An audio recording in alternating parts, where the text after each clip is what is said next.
نظر کے باعث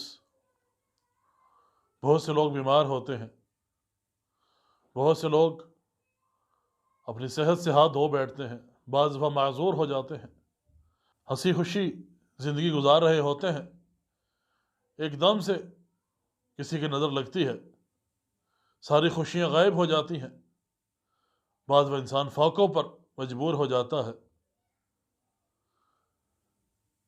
ان ساری چیزوں کا ثبوت احادیث نبوی صلی اللہ علیہ وسلم میں بھی جا بجا ملتا ہے۔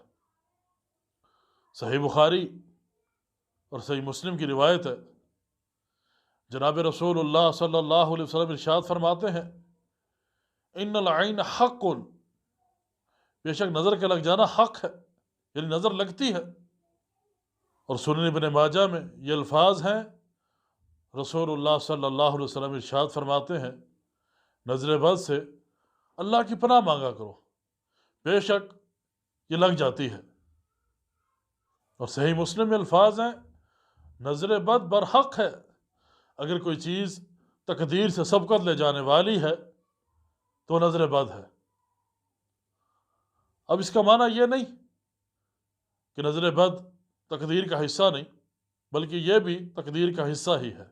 اس بات کو ایک اور روایت جو کہ امام احمد ابن حنبل رحمہ اللہ کی مسند میں ہے، امام ترمذی کی سنن میں ہے، اور اسی طرح امام ابن ماجہ علیہ رحمہ کی سنن کے اندر موجود ہے کہ نبی علیہ الصلوۃ والسلام فرماتے ہیں، اگر کوئی چیز تقدیر سے سبقت لے جاتی، یعنی یہاں یہ ہے اگر کوئی چیز تقدیر سے سبقت لے جاتی تو وہ نظر بد ہے۔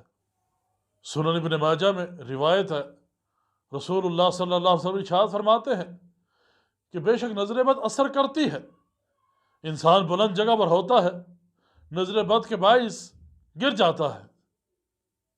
صحیحہ کے اندر شیخ البانی رحمہ اللہ وہ ایک روایت نقل کرتے ہیں کہ رسول اللہ صلی اللہ علیہ وسلم ارشاد فرماتے ہیں، آدمی ایک پہاڑ پر کھڑا ہوتا ہے، اس نظر بد کے باعث وہ پہاڑ سے نیچے گر جاتا ہے۔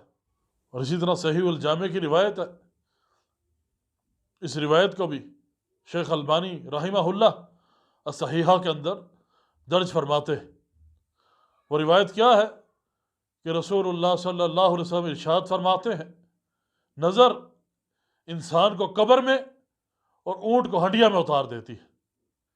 یعنی کتنی سنگینی ہے نظر بد کی۔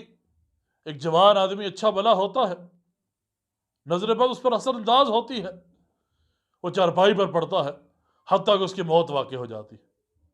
اچھا بھلا اونٹ جوان، وہ نظر بد کے باعث کسی نے اس کی تعریف کر دی، اللہ کا نام نہیں لیا، اس کو نظر لگی، وہ اونٹ نہر ہو کر کھانے والی ہنڈیا میں آ جاتا۔